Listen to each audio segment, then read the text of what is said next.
તમારું નામથી ચાલુ કરો. મારું નામ છે અનિશા કાસમાળી. તમારી વિરુદ્ધ ફરિયાદ નોંધાઈ છે, આખો મામલો શું?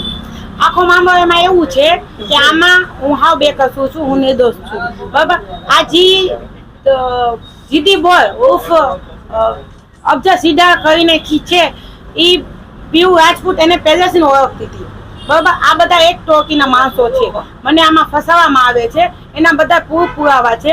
આ છેલ્લા 1.5 મહિનાથી આ મારા નામના લાઈવ થાય છે. મેં જુનાગઢમાં પણ અરજી આપી છે, મોરબીમાં પણ અરજી આપી છે. મારી 15 વર્ષની દીકરી છે, એને ઉપાડવાની, એને મારવાની, એને ફોન કરીને ધમકી આપવામાં આવે છે. એ પણ પુરાવા છે મારા પાસે. બરાબર. હવે શરૂઆત બધી એ થઈ છે કે હું તો કોઈને ઓળખતી નથી. બરાબર. તો જીદી સેડાની જે જીદી છે એની મુલાકાત આ મને કરાવી. પછી એના તું શું કે એમ કે છે કે આ દરગાહ રહી ગયા ને પાણી પાયું ને બધે ઈ મને રહી ગઈ હતી. જીદીને હું ઓળખતી નથી. એના ઘરે રેજાવાઈ ફસાવાઈ વિજય ચુડાસમા, જેના ઘરમાં ત્યાં 1.5 મહિનાથી હું બેઠી છું. બરાબર. એ હિન્દુ સમાજનો દીકરો છે, હું પોતે હિન્દુ સમાજમાં બેઠી છું. તો આમાં રજૂઆત ક્યાંથી ના આવ્યું? બરાબર. હવે આ બધા એક મારા ઉપર આરોપ નાખીને મને ફસાવા હાટું કહે છે, કેમ કે એ લોકોને રૂપિયા જોઈશે. ને આમાં મેન કોણ છે ખબર છે? વિજય છત્રભુજ, જે અહીંયા રાજકોટ બિલોંગ કરે છે. મારા પાસે બધા પુરાવા છે. બીજું પીયુ રાજપૂત, ત્રીજું જીદી એના ભેગો હતો.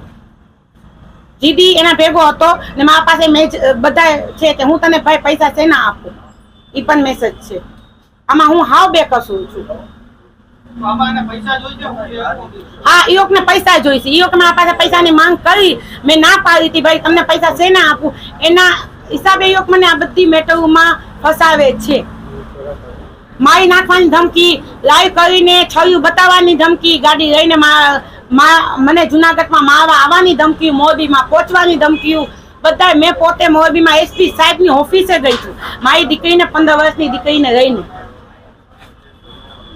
ને રજિયાતની વાત કરે છે તો એની મમ્મી મોમેડિયન છે, મુસલમાન સમાજની દીકરી હતી અને એના પપ્પા હિન્દુ સમાજ છે. બરાબર. તો એ બે મેરેજ કર્યા છે.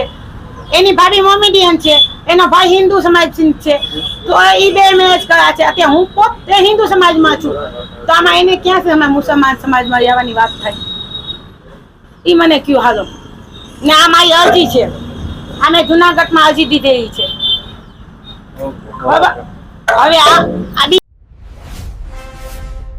Follow for more updates. VRM9 News.